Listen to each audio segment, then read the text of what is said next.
നമസ്കാരം. അജയ് എക്സ്പ്രസിൻ്റെ പുതിയൊരു വീഡിയോയിലേക്ക് എല്ലാവർക്കും സ്വാഗതം. Welcome to Ajay express.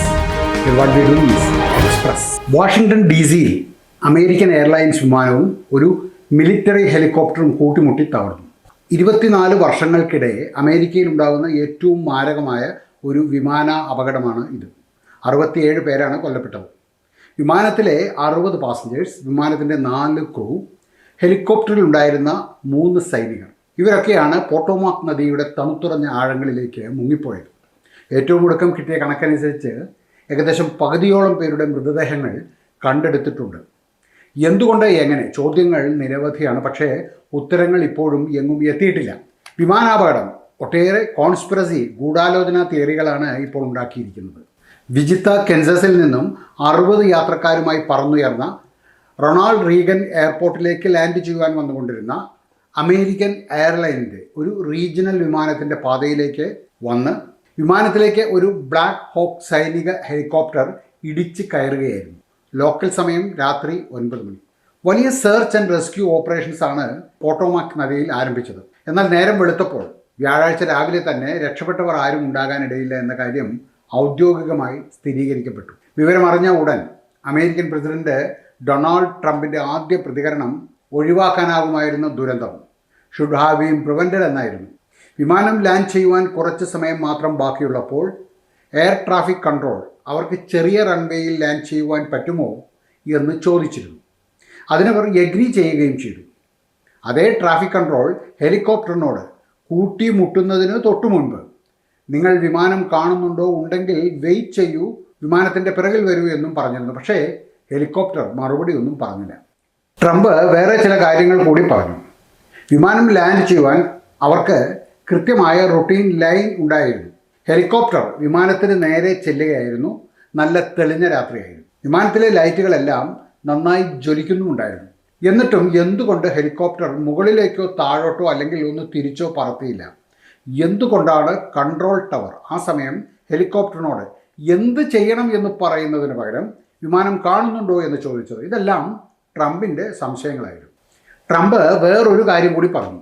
ഒബാമയും ബൈഡനും തയ്യാറാക്കിയ DEI, diversity, equity and inclusion, ഈ ഇനിഷ്യേറ്റീവ്സ് ആണ് ഈ മാതിരി ദുരന്തങ്ങളുടെ കാരണം എന്നുകൂടി അദ്ദേഹം പറഞ്ഞു വെച്ചു. കൂട്ടത്തിൽ എയർ ട്രാഫിക് കൺട്രോളിൽ കൊണ്ടുവന്ന നിലവാരം കുറഞ്ഞ സ്റ്റാൻഡേർഡ്സിൻ്റെ കാരണം ഒബാമയും ബൈഡനുമാണെന്ന് കൂടി ട്രംപ് പറഞ്ഞു. ട്രംപ് സപ്പോർട്ടറായ billionaire hedge fund manager Bill Ackman ഇതൊരു ആക്ട് ഓഫ് ടെററിസം ആണ് എന്നാണ് പറഞ്ഞത്. എല്ലാ വാർണിംഗ് കൺട്രോളുകളും, ഡിവൈസുകൾ, സെൻസറുകൾ എല്ലാം ഉള്ള ഒരു മിലിറ്ററി ഹെലികോപ്റ്ററിന് എങ്ങനെ ഒരു വിമാനത്തിലേക്ക് ഇടിച്ച് കയറുവാൻ കഴിയും? സംശയമൊന്നും വേണ്ട, ഇത് തീവ്രവാദ പ്രവർത്തനം തന്നെ. എക്സിൽ അദ്ദേഹം കുറിച്ചതാണ്. പിന്നീട് അത് എക്സിൽ നിന്ന് അദ്ദേഹം തന്നെ നീക്കം ചെയ്തു. ഒരുപക്ഷെ ബ്ലാക്ക് ഹോക്ക് എക്സ്പേർട്സിന് മാത്രമേ ഇതിനെക്കുറിച്ച് കൂടുതൽ പറയുവാൻ കഴിയൂ. ആരായിരുന്നു ഹെലികോപ്റ്ററിൽ ഉണ്ടായിരുന്നത്? റെഡിറ്റ് യൂസേഴ്സ് പറയുന്നത് ഹെലികോപ്റ്ററിൽ ഒരു VIP ഉണ്ടായിരുന്നു എന്നാണ്.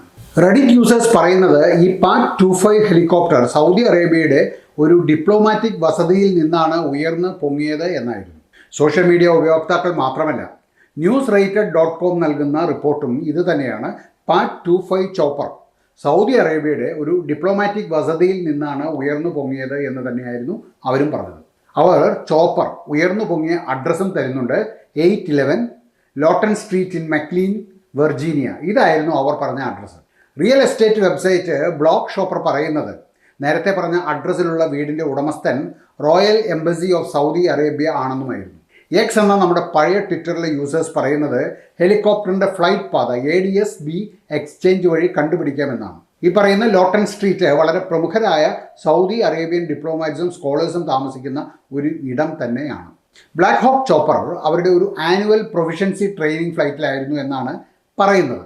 ഇത് സത്യമായിരിക്കാം. എന്നാലും ചോപ്പറിൻ്റെ എക്സാക്റ്റ് ഒറിജിനും ടേക്ക് ഓഫ് സമയവും ഇപ്പോഴും മാധ്യമങ്ങൾക്ക് അറിയില്ല. ഇനി ഇങ്ങനെ ഇടിച്ചു കയറുവാനിടയായ സാഹചര്യം ഒരുപക്ഷെ മിലിറ്ററിയും സിവിലിയൻ എയർക്രാഫ്റ്റ് കമ്മ്യൂണിക്കേഷൻ ഉപയോഗിക്കുന്ന വ്യത്യസ്തങ്ങളായ എയർ ബാൻഡ്സ് കൊണ്ടാകാം എന്ന് പറയുന്നുണ്ട്. ഈ ഒരു ഡിസ്ക്രിപ്പൻസി കാരണം പാസഞ്ചർ വിമാനത്തിന് കൊടുത്ത വാർണിംഗ് അത് ഹെലികോപ്റ്ററിൻ്റെ പൈലറ്റ് കേട്ടിട്ടുണ്ടാകാൻ ഇടയില്ല എന്നും പറയുന്നുണ്ട്. മിലിറ്ററി ഏവിയേഷനും എയർ ട്രാഫിക് കൺട്രോളുമായുള്ള കോർഡിനേഷനെ സംബന്ധിക്കുന്ന വലിയൊരു ചോദ്യമാണ് ഇത് ഉയർത്തുന്നത്. വിദഗ്ധർ ചൂണ്ടിക്കാട്ടുന്ന മറ്റൊരു കാരണം, സാധാരണ വിമാനങ്ങൾ ലാൻഡ് ചെയ്യുവാൻ റൺവേയോട് അടുക്കുമ്പോൾ അവരുടെ പൂർണ്ണ ശ്രദ്ധ പൈലറ്റിൻ്റെ പൂർണ്ണ ശ്രദ്ധ എപ്പോഴും റൺവേയിലായിരിക്കും. ഈ ഒരു സംഗതി കാരണം ഒരുപക്ഷെ വിമാനത്തിന് അല്ലെങ്കിൽ വിമാനത്തിൻ്റെ പൈലറ്റിന് അടുത്തേക്ക് പറന്നു വരുന്ന ഹെലികോപ്റ്ററിനെ ശ്രദ്ധിക്കുവാൻ കഴിഞ്ഞിട്ടുണ്ടാകില്ല എന്നും പറയുന്നു. ഗൂഢാലോചനാ സിദ്ധാന്തങ്ങളും കാരണങ്ങളും ഊഹാപോഹങ്ങളും അന്തരീക്ഷത്തിൽ ഇങ്ങനെ നിറയുമ്പോൾ എന്താണ് യഥാർത്ഥത്തിൽ സംഭവിച്ചത് എന്നറിയുവാൻ ഇനിയും സമയം എടുത്തേക്കും. തീവ്രവാദികളുടെ അട്ടിമറിയാണോ, അങ്ങനെയെങ്കിൽ അത് ആര്, ഇങ്ങനെ ഒട്ടനവധി ചോദ്യങ്ങളുടെ ഉത്തരം ഉടനെ തന്നെ നമുക്ക് കിട്ടും എന്ന് പ്രതീക്ഷിക്കാം. ഈ വീഡിയോ ഇവിടെ പൂർണ്ണമാവുകയാണ്. നിങ്ങൾക്ക് ഈ വീഡിയോ ഇഷ്ടമായിട്ടുണ്ടെങ്കിൽ മറ്റുള്ളവർ കൂടി ഒന്ന് ഷെയർ ചെയ്ത് കൊടുക്കുക. എല്ലാവർക്കും നല്ലൊരു ദിവസം ആശംസിക്കുന്നു. നന്ദി, നമസ്കാരം.